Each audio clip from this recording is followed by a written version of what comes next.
ईद का गोश्त, मैदा, मैदे में जलन, गोश्त की वजह से पील्स का प्रॉब्लम। मैं हूं आपका होस्ट शबीर सामटी और आप देख रहे हैं कंप्लीट हेल्दी टिप्स। ईद कुर्बानी का गोश्त खाने से अक्सर लोगों का मैदा डिस्टर्ब हुआ है और मैंने इस ईद पे ज़ाती एक तजर्बा किया है कि मेरे मैदा भी डिस्टर्ब हुआ है। तो मैंने इस प्रॉब्लम से कैसे निजात पाई, मैं आपके साथ ये बात आज शेयर करने लगा हूँ। मैं गोश्त बहुत कम खाता हूँ और कम मिकदार में मैंने खाया है, लेकिन मिसाला जात तेज़ थे, तो तेज़ मिसाला जात की वजह से मैदा डिस्टर्ब हुआ है, मैदे में जलन हुई है, पखाने में जलन होती थी।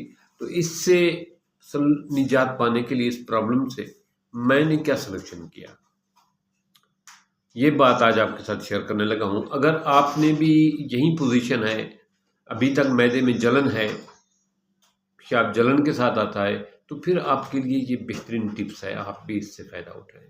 करना क्या है आपने, एक तो छोटा 20-30 रुपए वाला इसबगोल का छिलका ले लें और 1 पाव दही ले लें। ये 2 चीज़ें आपने ले ली हैं। आप पाव दही नहीं खानी, बल्कि एक आधे पाव के करीब या 3 हिस्से में कर लें, एक हिस्सा दही, 3 हिस्से दही के कर लें, एक हिस्सा जो है ना एक बाउल में डालकर उसमें 1 चम्मच इसबगोल का छिलका उसमें डालकर मिक्स कर लें। अगर आपको शुगर का इश्यू नहीं है तो चीनी मिला लें साथ। इसको तकरीबन 15 से 20 मिनट पड़ा रहने दें। जब ये पड़ा रहेगा तो इसबगोल का छिलका सही तरीके फूल जाएगा, ये दही मज़ीद जो है ना गाढ़ा हो जाएगा। फिर इसको खाना खाने से 15 मिनट पहले, 10 मिनट पहले चम्मच से मज़े से खा लें। दोपहर को भी जो दूसरा हिस्सा बचा कर रखा था उसको भी खाने से पहले ऐसे खा लें, शाम को भी ऐसे खा लें। मैं ये बात गारंटी से कहता हूँ क्योंकि मैं ज़ाती तजर्बा किया है कि आपका एक ही दिन में ये प्रॉब्लम ठीक हो जाएगा, मैदा भी ठीक हो जाएगा, जलन भी ठीक हो जाएगी। ये मैदे को ठीक करने का जो मिसाला जात गोश्त की वजह से है, आपके लिए बेहतरीन चीज़ है। और उन लोगों के लिए बेहतरीन चीज़ है जो बवासीर के प्रॉब्लम है जिनको, क्योंकि बवासीर के लोगों के लिए गोश्त खाना मुश्किल होता है, उनके लिए तेज़ मिर्च मिसाला खाना मुश्किल होता है। तो बेहतर ये है कि वो गोश्त से परहेज़ करें, तेज़ मिर्च मिसाले से हमेशा के लिए परहेज़ करें। लेकिन ईद का फंक्शन था, आप लोगों ने खाया, तो अब आपको कहते हैं कि तकलीफ़ है और शर्म के मारे आप नाम नहीं लेते।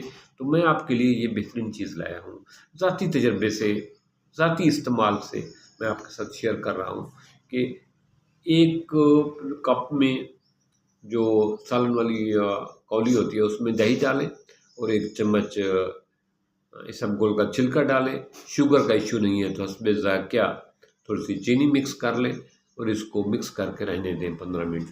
15 मिनट के बाद सुबह के टाइम इस्तेमाल कर लें, खाने से पहले, दोपहर के खाने से पहले इस्तेमाल कर लें, शाम के खाने से पहले इस्तेमाल कर लें। एक ही दिन में आपका ये प्रॉब्लम ठीक हो जाएगा।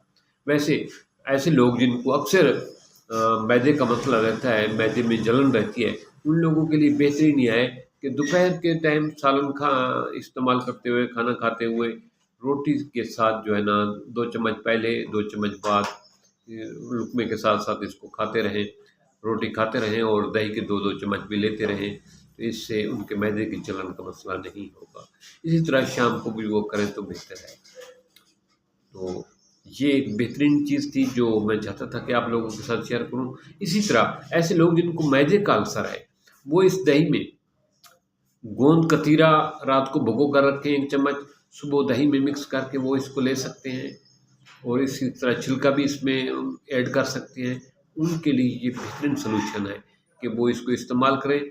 2-3 दिन के इस्तेमाल से आपका मैदे का अल्सर भी ठीक हो जाएगा, आंतों के ज़ख्म भी इससे बेहतर होना शुरू हो जाएंगे। मुझे उम्मीद है कि आप इससे भरपूर फ़ायदा उठाएँगे। अगर मेरी ये वीडियो आपको अच्छी लगे, तो इसको ज़रूर शेयर करना दूसरे लोगों के साथ। एक और बात कि हर वीडियो हर आदमी के लिए ये टिप्स नहीं होती।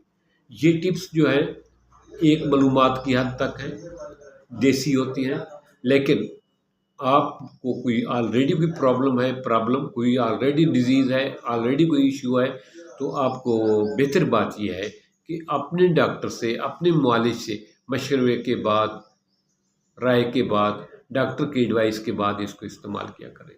थैंक्स।